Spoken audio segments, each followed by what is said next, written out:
Hey boys, welcome back to some more Nrl Supercoach. It's going to be the round 23 review, and as you can see, a pretty solid round of Supercoach, cracking 1310 points.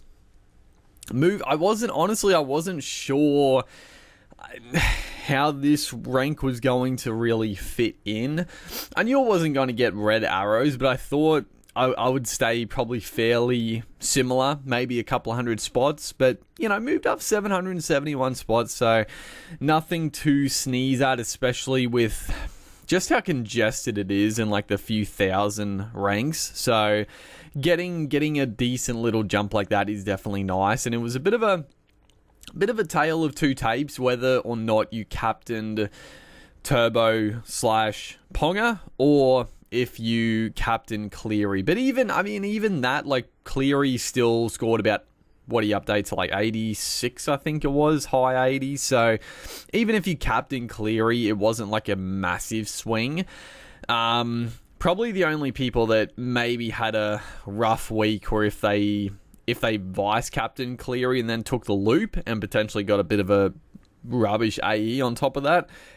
But yeah, we had a good solid round. We had some, it was, there were some very good scores, but then a lot of bad scores. Like there were quite a few positions that were very, very poor this round for sure. So let's get into the team. Obviously, yeah, we didn't use any trades last week, which is good. And again, like I gotta say, the amount of players, the amount of salary cap we had sitting on the sidelines this round. To move up 700 spots and crack 1300, I feel pretty good about it. With some of the players we didn't have on show, but starting out, Reece Robson 41, pretty disappointing. I thought it's just, again, those high scoring games, he's just not quite getting the base stats. Like, he looked pretty, there was again a couple of runs he almost went straight through, but couldn't quite get any attacking stats to his name. But the one thing, the dummy halves this week, boy oh boy, that was an absolute dumpster fire. I want to have another look, but I'm pretty sure the top scoring dummy half was like 60, mid 60s. And I think like Blake Brayley, who played halfback this week, had 2 try assists. He was on about 60 at half time, I feel like, and he finished on, I think, like mid 60s. Harry Grant downgraded immensely, which was very satisfying. I think he finished under 40 points, which, oh my word. And like, don't get me wrong, like, it's one of those ones, like, in my opinion, he definitely shouldn't have got the try assist to Big Nelson. Like, really, he didn't do anything like that. If it was like any other forward in the game that don't score that try, it was just the fact Big Nelson just fucking steamrolled a few plays and got over. But it's always, if you own Harry Grant, you'd be salty that they took it off him. If you do own, or if you don't own him, you'd be happy he lost it. And it's just one of those 50-50s. Like, a lot of the dummy half barge over front row tries, like, they could go either way. There's a couple, obviously, a bit of sleight of hand. I feel like, I don't know what a good way to sort of make it, because it's easy to say, like, if the dummy half gets them to go straight through the line, it should be a try assist. But if they make contact and have to still, like, drive forward and bust through a couple of tackles, even that, it's like pretty grey area. So yeah, overall though, pretty happy that he lost the try assist. And yeah, the Robson, he didn't hurt us this week. Like, none of the dummy halves went well, so it was fine. Jaden Brayley 28 points, which is not great, but it was fine. We didn't need him this week. We didn't have an AE, so that was good. He still played big minutes. What did he finish up on? I feel like he played like 70 minutes still. 73 minutes for 28 points. Not great, but again, the high scoring game, a lot of points. It just wasn't like a base stat type game. This one, Tigers versus Knights, it was always going to happen. And I actually thought Brayley looked pretty good, which is good signs going forward. I thought Crossland was pretty okay at 7 still. And if Brayley continues to be pretty solid dummy half, then if he keeps doing 70 minutes, like generally I think he's going to get about 40 points. He's, 28, it's a bit unders, I think, for 70 minutes, obviously. So if he can crank it up to like 40 minutes, he won't be an issue, so it's fine. The front row, Samuel Fainu, 55.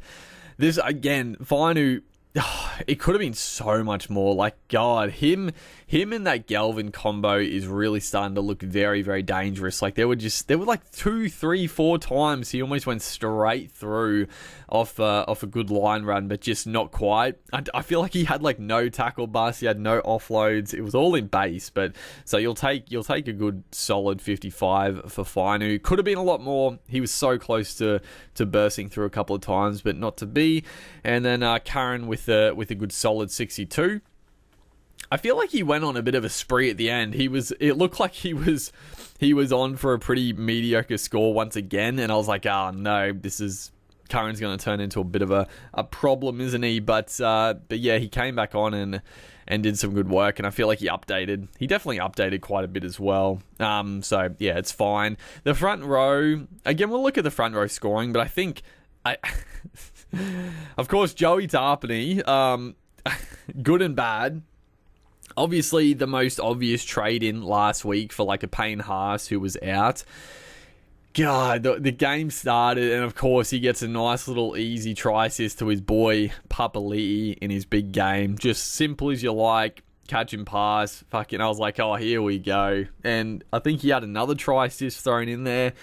Thankfully, he copped a sin bin, which he still scored close to 90, so anyone that traded him in, still a very, very good score for Tarps, but it could have been worse. So not great, but it's fine. I still stand by the fact that I didn't get him in last week. I still think it was the right decision overall.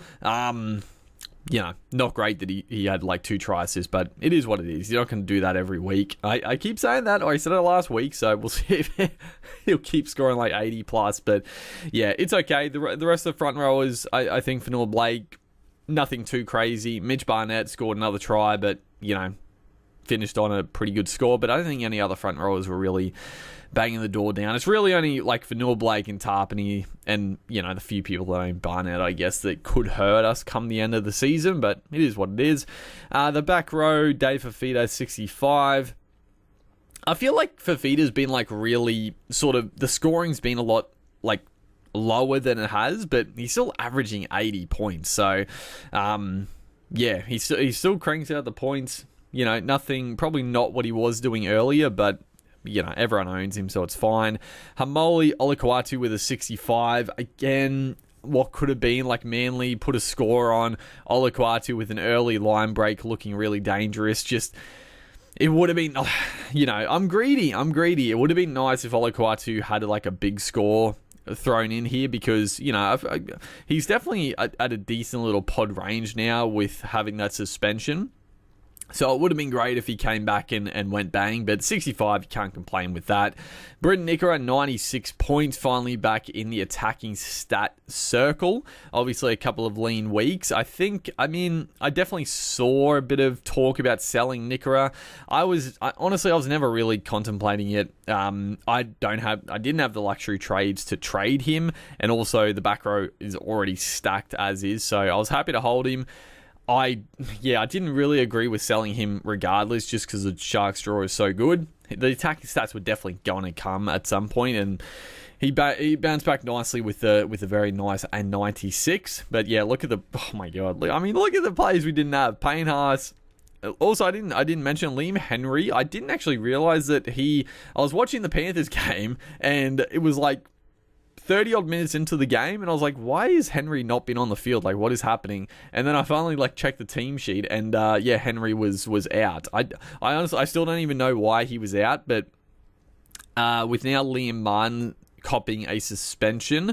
There could be, I don't know, unless Henry's actually out for a decent chunk. I'm not too sure why he was out, but hopefully Henry can get some decent minutes on the run home. He could be a pretty good play depending on team list. I don't know. Are they gonna, if he comes back, is he gonna get the back row spot? I would love it if he did. That'd be great. Or they might give it to the young gun in Gaia. We'll see what happens there, but it's fine. I didn't need him this week, and so yeah, it was all good.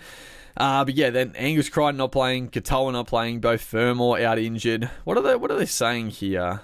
Yeah, okay, it's to be expected. But yeah, it's honestly, I would like Bo Fermor obviously to come back sooner rather than later. But again, like, I've got the cover. I've got the cover to not have to play him, but he is a pod option, which is the annoying part, is that a lot of people don't own Fermor. So yeah, who do the Titans have this week anyway?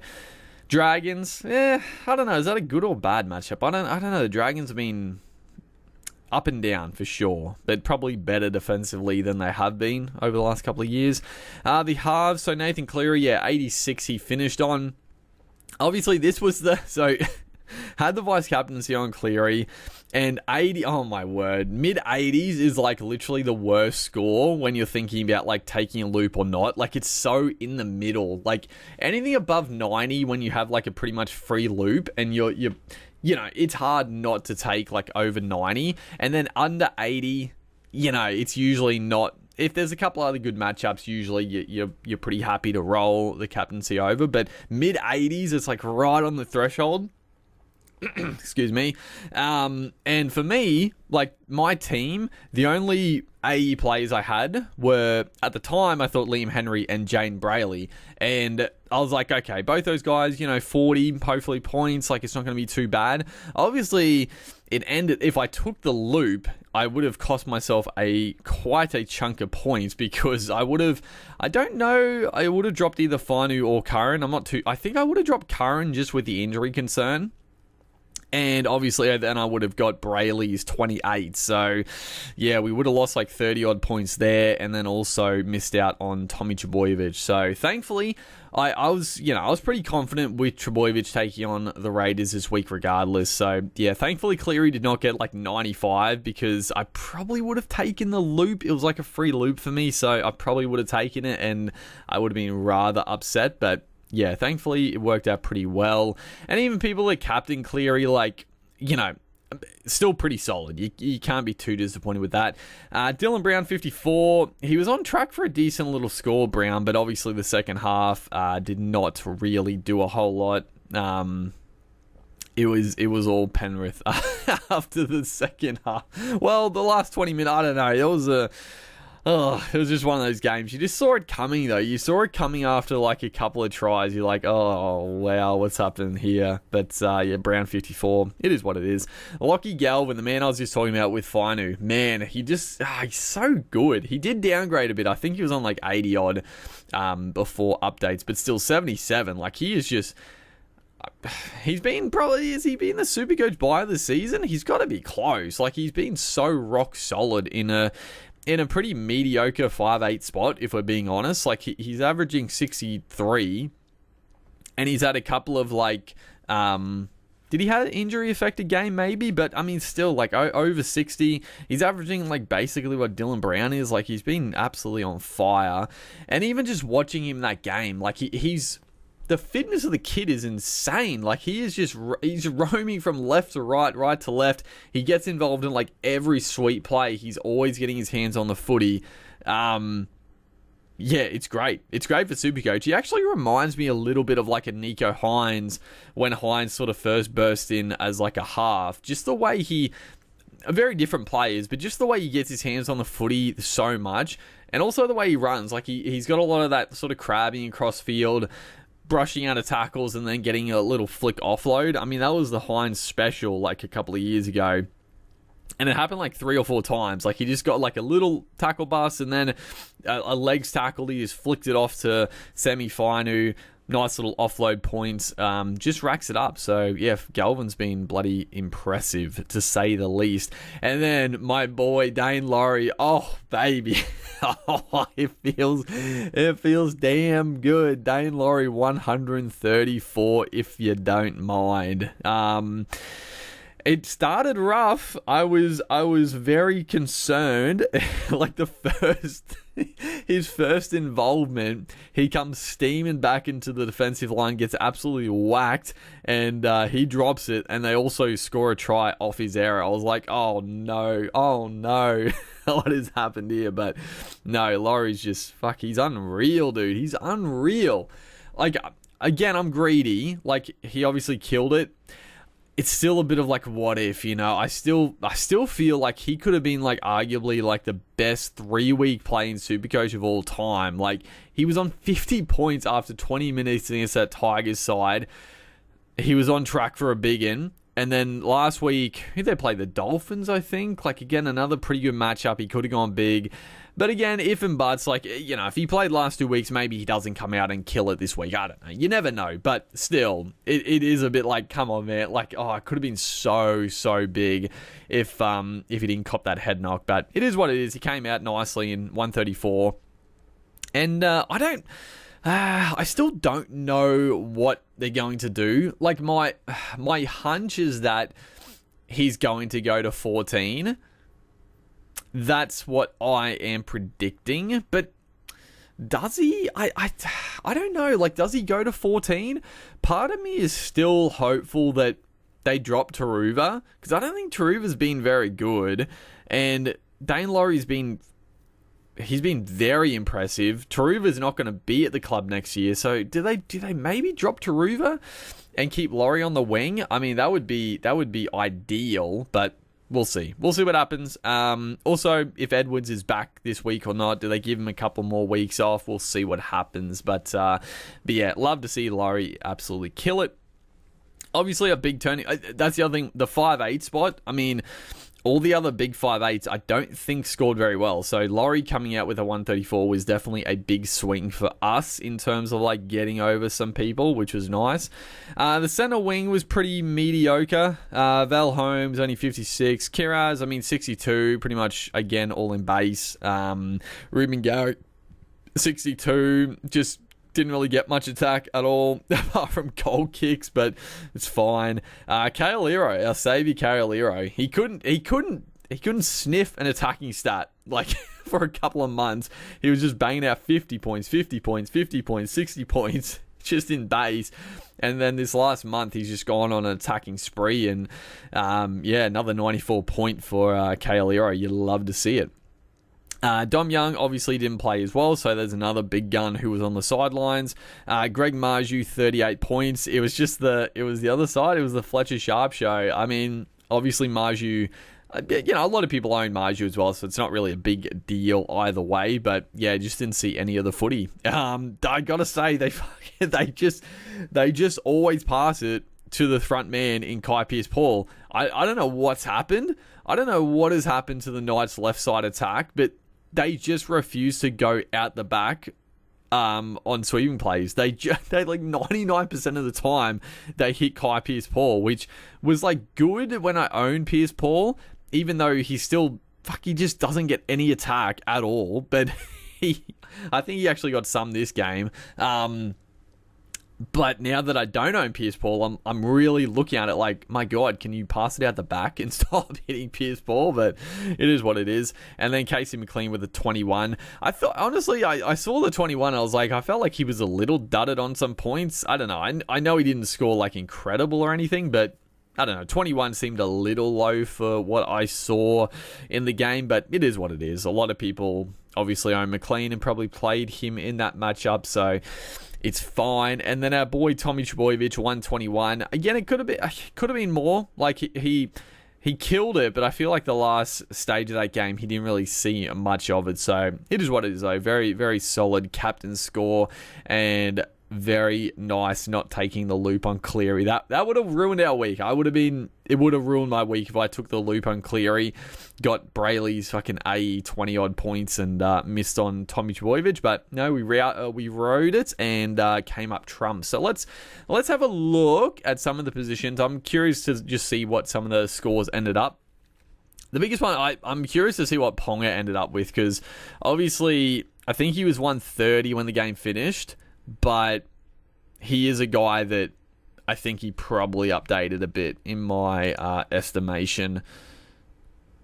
Or not. He actually downgraded a few points, which is nice. So Dane Laurie fucking topped, oh baby, he topped the fullback spot and he definitely topped the 5'8" spot. So that is a bit, oh man, 1.5% owned.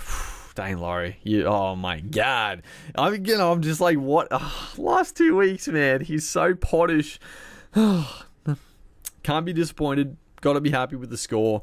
Fletcher Sharp, for anybody that still owns Sharp, obviously just couldn't stop scoring tries in this one. I mean, he looks good on the wing. Like, I gotta say, it seemed like they didn't want to use him on the wing for a while there, but obviously injuries and stuff, he's come in. He looks good. Like, he looks really, really good on the wing, I gotta be honest. Like, he gets in and does the tough stuff as well. Like, he's obviously a very small body, but, you know, speed is power. Speed is definitely power, so he's still tough to bring down. Like, he puts the foot down and takes those tough carries and does a good job. But just like having that electric speed, like a Lofi Pereira, like Adokar in his prime, like those type of guys, you just give them a sniff and it's try time, and he made them pay a couple of times. So I think I mean, I wouldn't be shocked to see a club. I don't know, has he signed to a new club?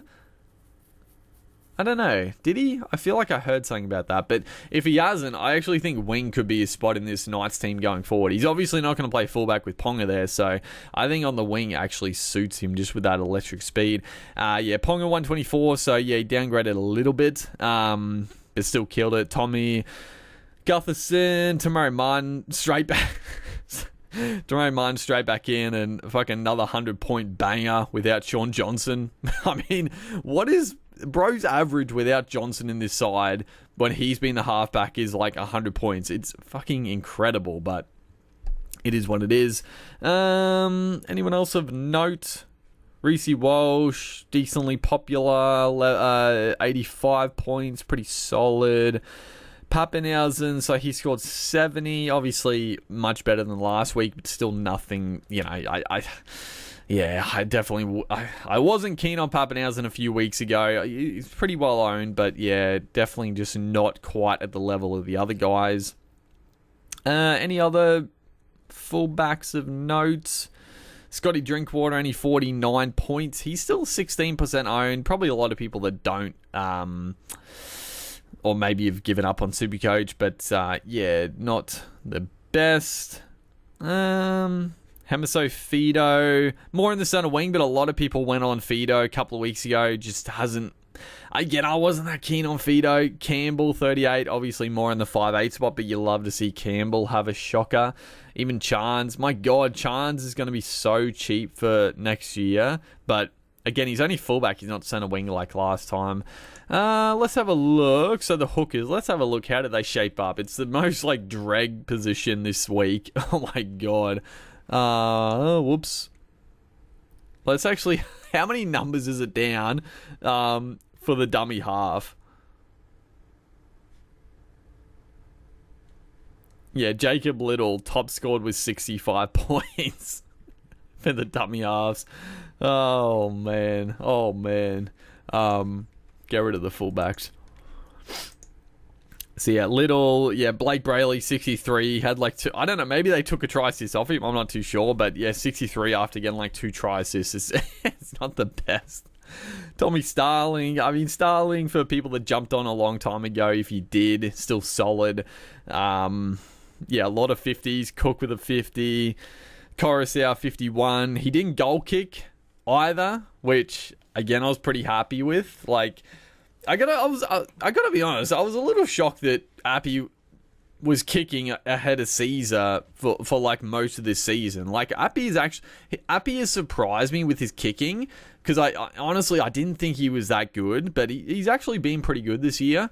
But like Aiden Caesar is like genuinely like a very good goal kicker. So I was very shocked that Appy had the kicking over him. I don't know if it's a niggle or something for Appy why he didn't kick, but yeah, I think Caesar is a better goal kicker. But yeah, he did hurt himself, Caesar, so he's probably going to be out for next week anyway. Who else have we got? Yeah, Reece Robson, 41. Harry Grant, 39 points. Oh, my word, dude. Oh, my word. That is, yuck.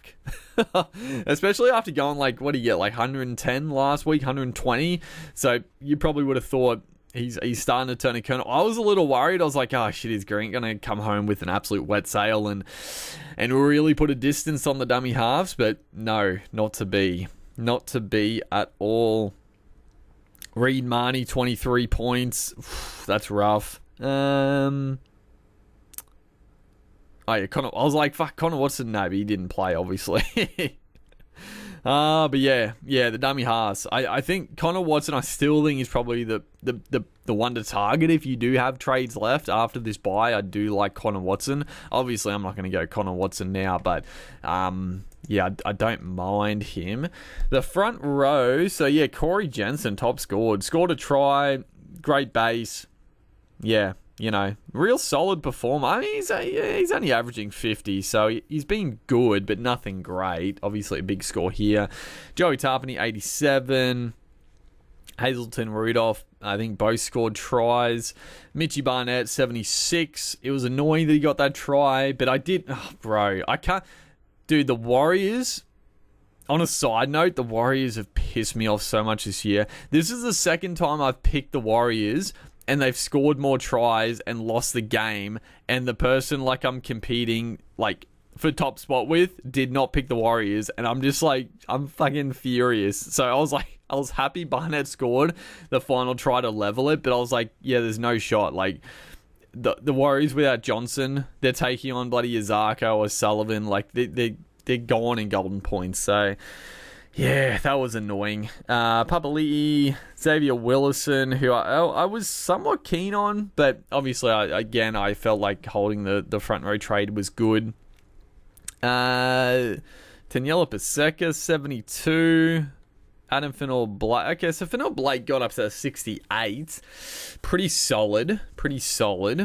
How many minutes did he play? I feel like the rotation for Finnell-Blake and Barnett is very strange. I feel like Webster doesn't really have a plan with the rotation. Like some weeks he'll play Finnell-Blake like 50 minutes straight and then take him off for a bit. Other times, like I think this game Barnett played like 20 minutes and then came off and then they switched. Like it was very strange.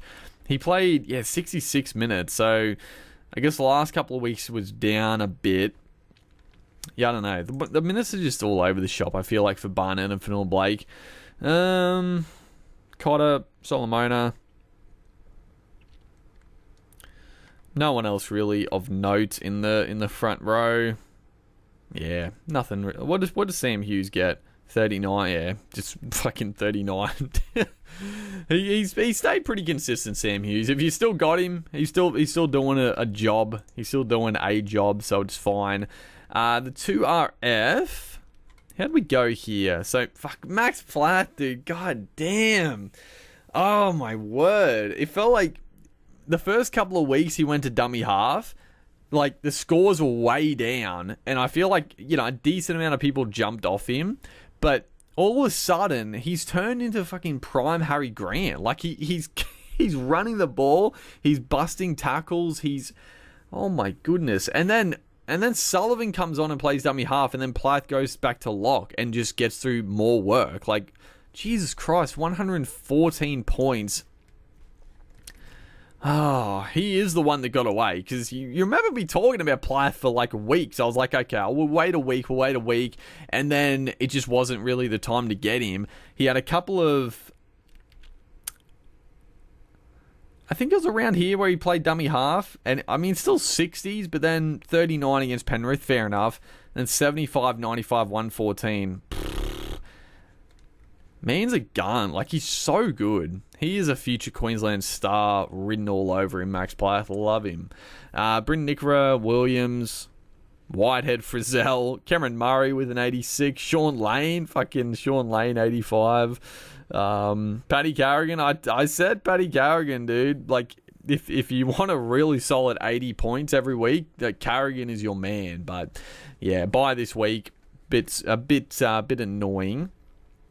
Pierce Paul, so he got 67, which is fine. Any other big guns? I mean, Preston. So Ryan Madison was like, it's only 1.1%. I know a few people talking about Madison, but yeah, 58.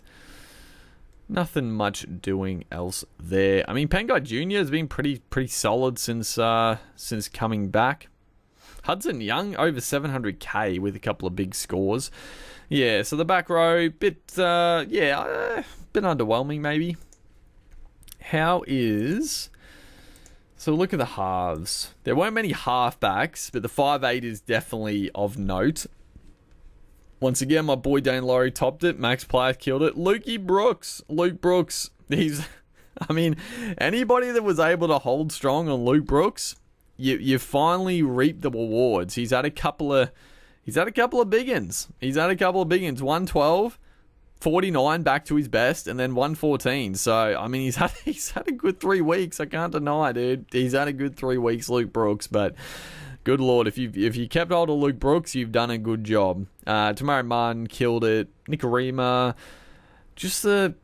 Nikorima's obviously been a bit out. He's been a bit injured this year, I feel like, but man, at 400k, like, he does rack up the points when he's on. KO Weeks has been pretty solid for people. There's the first halfback, so Cleary topped the halfbacks easily. Well, I mean, Luke Brooks is dual, but you'd have him at 5'8". Matty Burton, Burton got 78, not too shabby. Cherry Evans, a bit of a pod halfback, he scored 77, not too shabby as well. Jerome Hughes, again, I don't really love the Hughes play now with Munster back. It just sort of, it cannibalizes like all of them, just having all of those guys in the team. And then it's not putting on like 50 points like they used to a couple of years ago, so they're not all going massive. It's like they're all going like fine this year. Wishart, fucking how good is Wishart coming off the bench, still scoring 59? Dude, fuck, he's good. God, as soon as he came, like, I gotta be honest, again, they're not gonna drop Munster, obviously, but far out. Wishart, as soon as Wishart came on the field, the Storm looked better. Like, he just, if there aren't clubs like chasing Wishart to be like a genuine 5'8", or even a fullback for that matter, like, what are you doing? Like, he's too good. He is too good. And maybe he's one of those guys, okay, you take him out of Melbourne, he's not going to be as good, but he's all effort. There would be a lot of clubs I think could do with a Tyron Wishart. Who else have we got? Yeah, Munster with a 49. So, I mean, I've told people I was keen on Munster. I told other people potentially trade him in, but yeah, it's been a bit of a dud. He's down. Bro, he's going to be under 500k next week. It's unbelievable. And now they're taking on Penrith. So, it's probably a game Munster will step up and go well, but yeah, he's just not quite, getting back to it. Anyone else? Not really. There was like no halfbacks playing this week, really. Jaden Campbell, the other big one, 38 points. I mean, the bubble was gonna burst. Like, the big scores were consistent and very nice, but he wasn't gonna keep doing that. Like, I mean, that was a bit of an anomaly, I feel like, for Campbell. Cody Walker, 37. You love to see it. Yeah, that's pretty much it. That's pretty much it for that. And then the last position, I mean, we'll look at the center wing spot. I'm curious to see a few of these guys, how they went. Herbie Farnworth, he's so reliable, like 60 plus, but he finally cracked it. He's had a couple of big ones, Herbie, this year, but yeah, 133. I always felt like Herbie has got it in him to be like a top center wing gun. Don't know if he is yet. Like, he needs to be more like if you look at his, I mean, he's averaging 70, so I mean, he pretty much has been this year. He probably just needed to get a couple more like big scores, but yeah, I mean, he's had 120, he had 100, and now he's had 133. That's pretty damn good. You throw in the fact that he doesn't really score lower than scoring 40 against the Tigers. That's a bit of a kick in the guts, but yeah, just really consistent. But obviously, you're not going to get him now. Tony Staggs, fucking his one game a year, or he goes crazy. Brian Toto with a couple of pretty soft tries, gets him over a ton. Avarillo, very good. Dean Mariner, Ramian Meaney, Tungo, finally scoring some points. Zach Lomax, he was the guy I was probably like most keen to see. Again, 81 points. I would love to get in Lomax. Again, it probably depends what happens. Like, it depends what happens with Laurie and Joey Manu coming up in team lists if I get in a Lomax, but I would love to. I would definitely love to. Who else have we got here? Who are the big guns? Jermaine Asako, 61. Just, yeah, averaging like that mid-60s, just not really going above or below. Blaze Solangi. Roger Tuvashek, 54.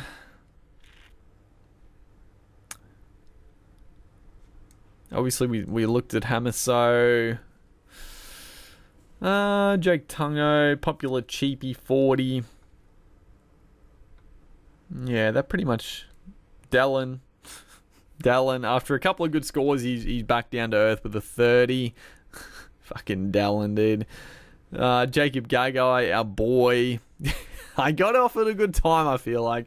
I got it off at a very, very good time. I feel like I sold him at like 500k. Did I? It must have been close. He was killing it, but yeah, he's come back down. So yeah, I got off at a very, very solid time. Yeah, that pretty much wraps up the center wing, and then we'll look at the fullbacks quickly. I don't think there's too much doing. I mean, it's pretty much Turbo and Ponga. Dane Laurie, I forgot Dane Laurie topped it. Unless you're Sharp, Ponga, Turbo. Gutho had a good one. Yeah, the usual suspects. I mean, yeah, we already looked at Walsh, Pappenhausen. Yeah, so that's, I mean, yeah, pretty solid scores. A lot of the big guns sort of went a bit astray, I would say, this week. But yeah, regardless, this week is going to be interesting. So like I said, I'm definitely keen to potentially use one trade this week. And if if Dom Young is out for it's gonna be tough. Like, if Dom Young is out this week, but they're saying he's gonna be back like next week, it's gonna be tough to trade him out. I gotta be honest. It will be tough to trade him out because Parramatta, Gold Coast, Canberra, South, like, it's a pretty good draw. But I would love to get in a Zach Lomax. Like, I think Lomax is he's just been so good, and he's at a really good price to pick him up. But if Dane Laurie does get on the bench as a 14, like, I don't necessarily have to trade him out. Obviously, I'm just looking this round. Fucking Penrith play Storm game 1 of this round. Oh, God. Do you even like Vice Captain Cleary? I mean, he's probably still fine to Vice Captain. But if I did that, if Laurie was on the bench, I can't really do a loop. I mean, I guess I could. I guess I would know what Laurie scored in that same game if I would loop or not.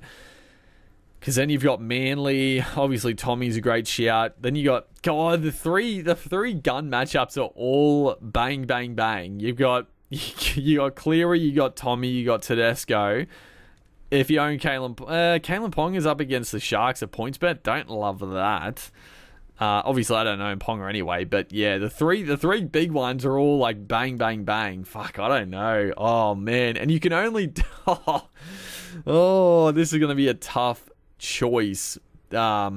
It's going to be a difficult discussion. Tommy versus Tedesco. 4 Pines Park. Shoddy Warriors. Roosters off a bye at Allianz against a shoddy Parramatta. Oh my word. Who do you go? That is a tough one. But yeah, it's good regardless, hopefully. And it's good for us, like, that didn't get on Ponga, that still own Tedesco Trebojevic. Hopefully the Sharks can shut Ponga down and he can have a low one. But yeah, it's sort of either we get in Lomax or we could. Because I'm still not, the loop, I don't know. If we don't loop, I don't really care if Laurie is on the bench. Like, I could just hold Laurie in the hopes that he gets, like, a couple of games if they rest players over the next few weeks. Like, the Penrith are going to rest players. It might not all be in the same week, but he could get a couple of chances even if he is on the bench like this week. That's why I'm sort of like, do you get rid of him straight away? I don't want to, in the case that he does get a starting spot at some point. It just, it depends. And then, if Young's out for a bit, I think Lomax is, like, such a great play. Even, I mean, if Young is back, I still, like, do you trade for, like, get rid of fucking Greg Marju for, I can't afford going Marju to Lomax. And I would much rather have Lomax than fucking Greg Marju. Absolutely. Yeah, that's an interesting one. I still feel like, I mean, dummy half, it is what it is, fine. The front row, I still think I'm just gonna have Haas there. I think there's other positions much more worthy of a trade. Obviously, if he keeps getting like 80 plus, then I should have got in Tarpany last week. But I still think there's higher upside positions to target. The back row is obviously stocked. Even if Beau Fermor is out for a few more weeks, if Katoa is out again, I don't really need them. Like, it's fine. And then the rest of the players, it is what it is. I think it's 5'8". It's 5'8", and then a centre winger, and then our last two trades we just save till the end and see what we want to do. But overall, I'm pretty happy with how things are situated. It's just a matter of, like, it's going to be tough to really make ground in the back end unless there is some more carnage, hopefully. But we'll see. We'll see what happens. I'm feeling pretty good going into this round. Obviously, who's on the bye this round? Oh god, here we go again. I definitely don't have any players on the bye. Who is it, dude? Who is it? Is it Broncos? No. Is it Broncos? Yes, it'd be fucking Broncos. Yes. So Payne Haas wouldn't have played anyway. But there's not too many Broncos players that people own. So it is what it is. That's fine. But some very interesting matchups. It's gonna be it could be a big swing depending. Yes. Yeah, I don't know. Fuck, it's going to be a tricky bloody... It's going to be a very tricky captaincy call this week, I feel like. I'm not... Honestly, I don't know. My initial gut is saying you just vice captain Cleary and then captain Tommy. I think Tommy... I probably prefer the Tommy captain at 4 Pines Park. I feel like, I don't know. It's a tricky one, but we'll discuss more about that. Hopefully, guys had a good week as well. Moving into the final stages, only a couple of rounds left. We got round 24, 25, 26, and then the big one around 27 for hopefully some carnage. I'm hoping some big carnage around 27, and we can try to make a decent jump in that final round if we have the team on deck. But hopefully you guys enjoyed. Make sure to like and comment, and I'll see you guys in the next one.